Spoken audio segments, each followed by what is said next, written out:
수비수 무하위, 나티크, 또 미드필드의 타리크, 이렇게 세 선수 합쳐서 A매치 출전 경기 수가 150경기가 넘는 베테랑들이거든요. 근데 이 친구들이 여권 갱신 과정에서 실수로 여권에 실제 나이가 박혀버리는 바람에 경기에 뛰지 못하게 됐다는 거죠.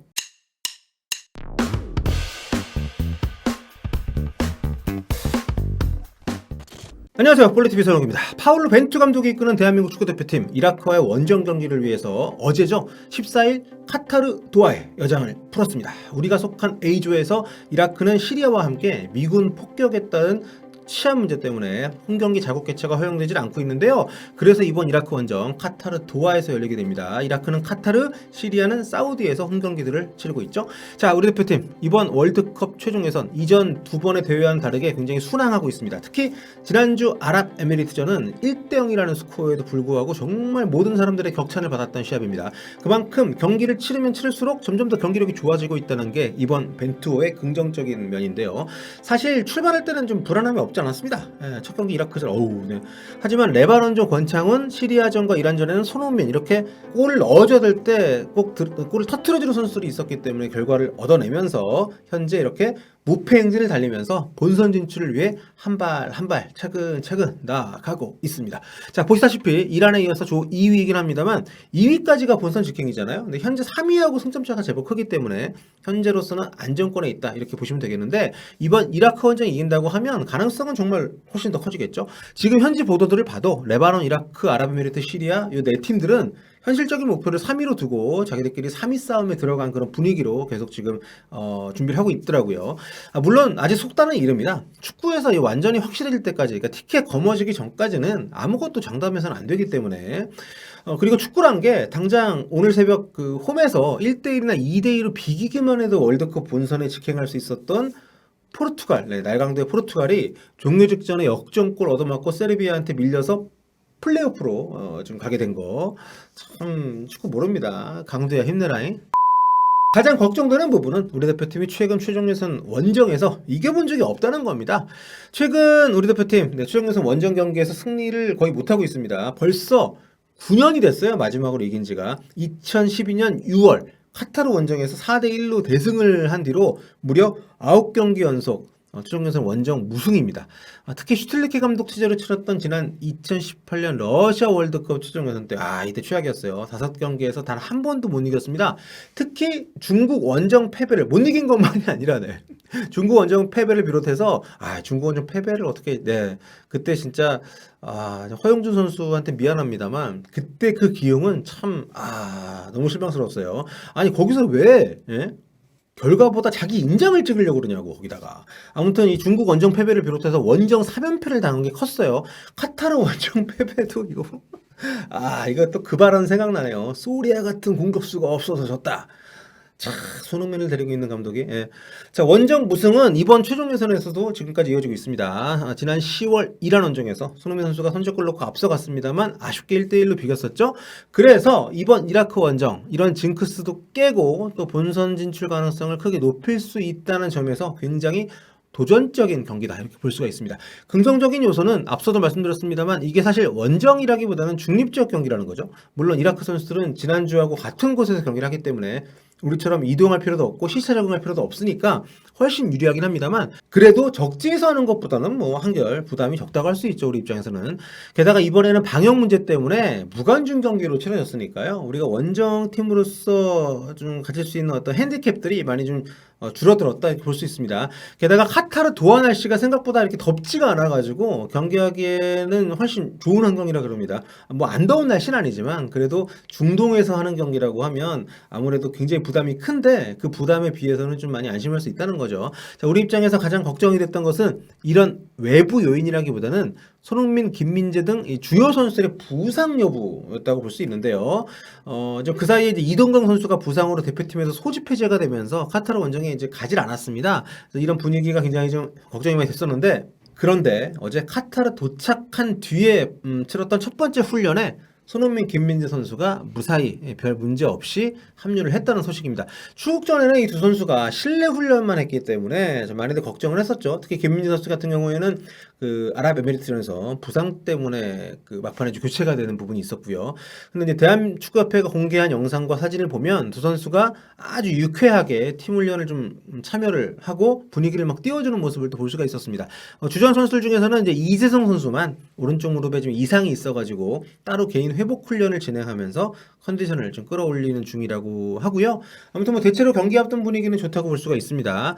그리고 이제 카타르 가는 길에 좀 미담이 하나 전해졌는데 대한축구협회 관계자에 따르면 이번에 카타르 원정 비행기 좌석수가 좀 제한이 돼 있어가지고 비즈니스석 티켓을 24장밖에 못 구했다 그래요.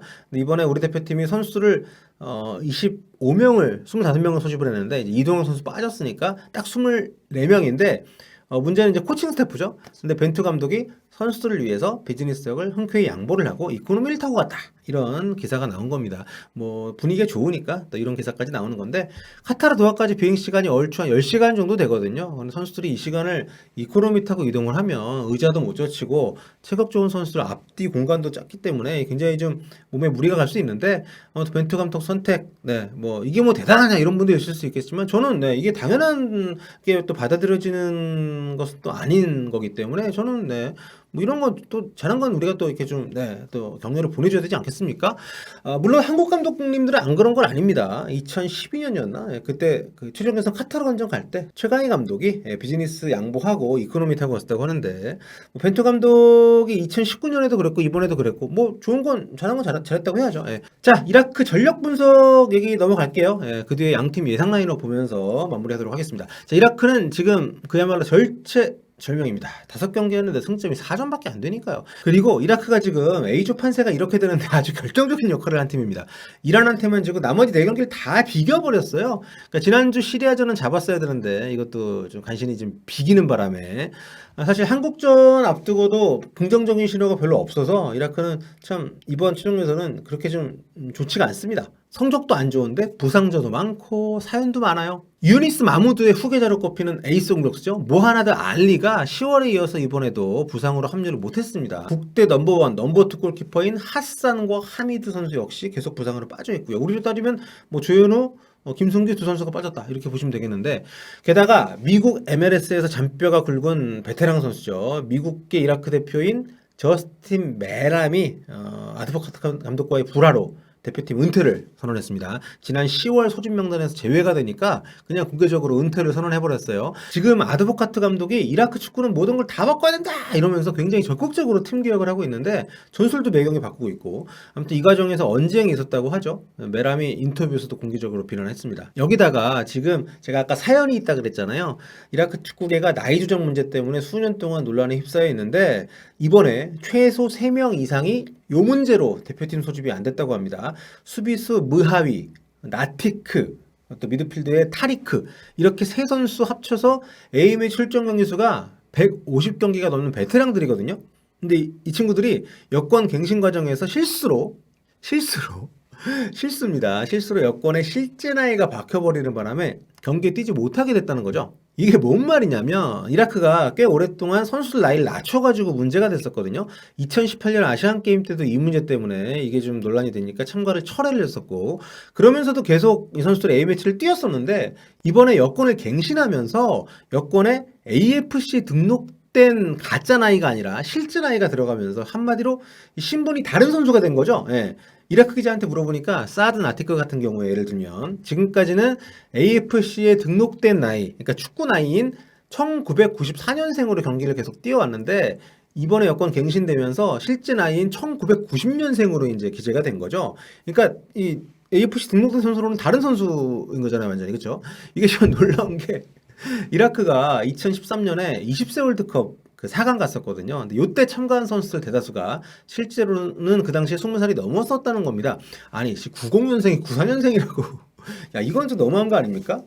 그래서 지금 아드보카트 감독이 이라크 대표팀 맡고 나서 이 문제 때문에 아주 그냥 미쳐버리겠다는 겁니다. 아니, 25이라 그러더니 얘가 30살이야? 막 이런 일들이 있다는 거죠. 이라크 코치 인터뷰한 거 보니까 정말 난리가 아니래요. 근데 아무튼 지금 아드보카트 감독 체제에서 해외 교포 선수들 중용이 많이 되고 있는 것이 이제 그런 이유라고 하는데, 예를 들어서 중원에서 지금 스웨덴 태생의 아마리 선수 비중이 좀 커지고 있는데, 이 친구는 한국전 못 나오는구나. 경고 누적이에요. 아무튼 이 선수를 비롯해서 해외파들 비중이 좀 더 커지고 있는 분위기입니다. 인천에서도 뛰었었던 그 스웨덴 이중 국적자죠. 일로안 하마드, 또 영국으로 망명 가서 리버풀에서 성장한 공격수 알 하마디, 이런 선수들한테 좀 기회가 많이 좀 가고 있는 거죠. 영국에서 태어난 그 맨유 유스의 이제 지단 이크발이라는 선수가 있거든요. 그러니까 이 선수도 아마 머지않아서 이라크 대표팀, A 대표팀 발탁이 될 것 같습니다. 지금 올림픽 대표팀 뛰고 있는데, 양팀 예상 라인업 보겠습니다. 대한민국은 지난 아랍에미리트전 선발 라인업에서 큰 변화 없을 것 같습니다. 예, 여기서는 이재성 선수가 풀타임 훈련을 못했다고 해서 일단 못 나온다고 가정을 하고 제가 한번 짜봤는데, 이재성이 빠지게 되면 원래 이제 이동경 선수가 유력한데 이번에 제외가 됐으니까 저는 이렇게 송민규 선수가 가세를 해서 양쪽에 황희찬, 송민규, 중앙에 손흥민, 프리롤, 아래쪽에 약간 황인범, 이런 식으로 조규성 선수가 또 선발로 나오고요. 이런 패턴의 조합이 구성이 되지 않을까 예상을 한번 해봤습니다. 자, 이라크 같은 경우에는 지난 시리아전에서 전반에 5백, 후반에 4백을 썼는데요. 그 당시에 이제 골을 넣어야 되니까 후반에 변화를 줬었는데, 이번 한국전은 계속 좀 잠그다가 역습을 노리는 축구를 한다고 보면 5백 재가동할 가능성이 충분히 있지 않나 생각을 합니다. 지난 경기 MOM급 활약을 했었던 9월 한국전에도 출전했었던 이 바샤르 라산 선수가 지금 최근 컨디션은 좋은데 허벅지 부상 때문에 못 나올 가능성이 있다고 좀 하거든요. 이 경우에는 지난 시합에서 A매치 데뷔전을 치렀던 2002년생 공격수 알 하마디 선수 당연히 또 나올 걸로 보고, 이 선수의 파트너로 최고참이죠. 1987년생 A매치 126경기 뛴 베테랑 압둘 자흐라가 나오지 않을까 생각이 됩니다. 아드보카트 체제에서 중용이 잘 안 되고 있는데 어쩔 수 없어요. 저 선수가 워낙 없다 보니까. 아드보카트 미드필드의 중심인 아부드 선수 역시 부상 때문에 출전 여부가 좀 불투명해서 좀 지난 시리아전 3미들 체제가 어떻게 될지 모르겠습니다. 그 파트너였던 파델 선수도 못 나올 가능성이 높기 때문에 개인적으로는 2골차 이상 승리를 예상해 봅니다만 축구는 알 수가 없죠. 또 우리가 최종 예상 원정 지크스가 있으니까 이번에는 이것만 깨져도 행복할 것 같습니다.